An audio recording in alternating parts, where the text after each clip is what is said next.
Alors hier, on a entendu la montée de lait d'Éric Duhaime sur les indignés. Quelqu'un a voulu lui répondre, Jean Barbe, que vous connaissez, grand écrivain, journaliste, chroniqueur aussi, mon ancien confrère de Voir.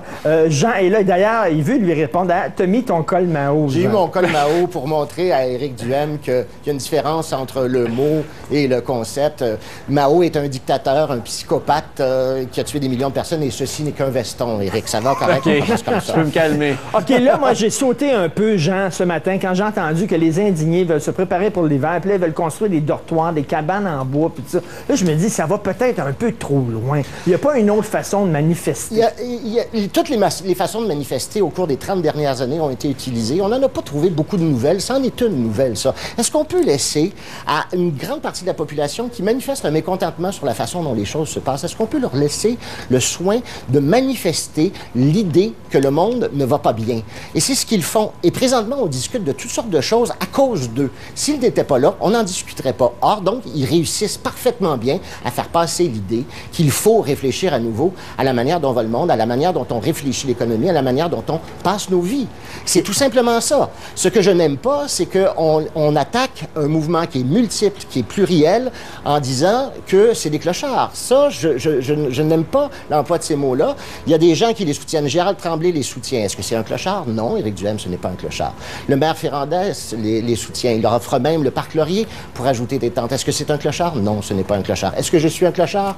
Non, je ne suis pas un clochard. Et pourtant, je les appuie et j'ai passé plusieurs heures dans leur campement à discuter avec eux, à réfléchir ensemble sur une place publique de ce que le monde a besoin de découvrir de nouveau. Éric, Jean commence fort, là. Aïe aïe. Mais non, mais c'est pas aïe aïe pantoute. Non, j'ai pas mal à mâchoire pantoute parce que quant à moi, c'est fessé dans le beurre quand on dit ça parce que ce qui est le fondamental ici, c'est est-ce qu'on a le droit d'envahir les espaces publics? Est-ce qu'on a le droit, au nom d'une idéologie politique? Moi, si demain matin que le Réseau Liberté Québec, on se met à faire des actes illégaux, allez-vous nous appuyer parce qu'on va faire ça au nom de politique, parce qu'on est indigné, parce qu'on paye trop de taxes? Moi, ça ne me dérangerait pas du tout que le Réseau Liberté Québec aille planter sa tente dans un parc. Allez-y, je vous invite à le faire. Mais je pense que vous êtes trop frileux pour le faire. Non, j'ai trop de respect pour la propriété publique, c'est ça la différence. Mais Éric, vous détournez le sujet, Éric. Vous ne parlez jamais du fond, vous vous attardez à des détails. Il y a des toilettes. Non, moi, je vais en parler du fond. J'en ai parlé amplement du fond, M. Barbe. Le taux de pauvreté au Canada au Québec est passé de 14 à 6,5 Quand on parle de l'appauvrissement du Québec, je ne sais pas de quoi on parle. On ne parle pas de l'appauvrissement du Québec. Les plus fortunés au Québec. Jean Barbe, il y a des gens qui disent on tente d'importer un débat qui est surtout américain. Nous savons très très bien qu'au cours des 30 dernières années, la fraction la plus riche de la population canadienne s'est enrichie alors que les plus pauvres se sont appauvris. Non, ça, la moyenne de la richesse du pays, la moyenne s'est améliorée. Mais il y a de plus en plus une polarisation dans la répartition des richesses. Le rôle d'un gouvernement tel qu'on l'a connu au Québec pendant des années est celui de freiner l'avidité des plus riches et d'encourager les plus pauvres à avoir plus de richesses. Or, nous suivons, loin derrière, je vous l'accorde, M. Duhaime, mais nous suivons le chemin tracé par les États-Unis qui est celui d'un néolibéralisme que vous représentez et qui pourtant ne fait qu'enrichir les plus riches et appauvrir les plus pauvres. Vos faits, M. Duhaime, vous les tordez tellement souvent. Non, Statistique Québec, c'est pas mes chiffres, c'est les chiffres du gouvernement du Québec. Au cours des 20 dernières années, le 20 des plus pauvres au Québec a augmenté sa richesse de 17 Il y a 2 fois moins de pauvres aujourd'hui. Les 100 000 et plus au Québec, les 100 000 et plus au Québec, qui sont 3,9 de la population, payent 32,1 des taxes et des impôts qui font que ces gens-là ont des services gratuits. Mais Jean Barbe, l'idée, c'est que est-ce que c'est la bonne façon de manifester? L'idée, je pense que c'est une extraordinaire façon de manifester, puisque ce matin, nous parlons de perspectives d'avenir. Or, pendant presque 30 ans, nous n'en avions plus parlé. C'était fini. Nous avions résolu le problème. C'était le néolibéralisme, c'était la déréglementation des finances. Mais parce que ça fonctionne. Non, ça ne fonctionne pas, M. Duhaime. Parce que votre solution, ce qu'elle vous dit, c'est qu'il faut continuer à exploiter les richesses naturelles qui sont des ressources limitées. Il faut continuer à les exploiter jusqu'à ce qu'il n'y en ait plus, qu'on ait démoli le territoire. Ce que vous dites, M. Duhaime, c'est que tout va bien. Or, 60 de la population, c'était ce matin dans un sondage, 60 de la population soutiennent les mouvements occupants. Vous avez écrit vous-même. J'aimerais te relancer là-dessus, Éric. Les gens semblent appuyer et soutenir soutenir les indignés? Écoutez, parce que justement, au début, c'est plutôt sympathique, effectivement, de voir des jeunes aller manifester dans un parc. Les jeunes, je suis jeune, M. Duhem. Mais quand on voit avec le temps qu'est-ce qui se passe, regardez aux États-Unis, les derniers sondages démontrent que 44 sont rendus compte contre 36 pas.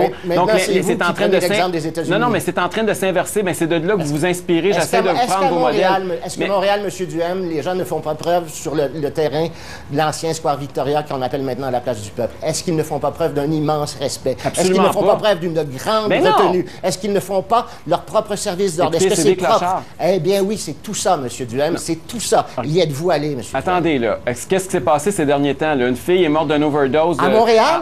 Non, à Vancouver. À Vancouver, d'accord. À New York, ils s'en sont pris à 3 policiers, 20 personnes. À Montréal. À Ottawa, une fille agressée sexuellement, mardi passé, un feu à Québec. Il y a des morts par overdose, il y en a dans Hochelaga-Maisonneuve, puis sur le plateau. Est-ce qu'on ferme les quartiers? C'est pas ça la question, c'est qu'on les regroupe dans des endroits qui sont pas sécuritaires, qui sont insalubres.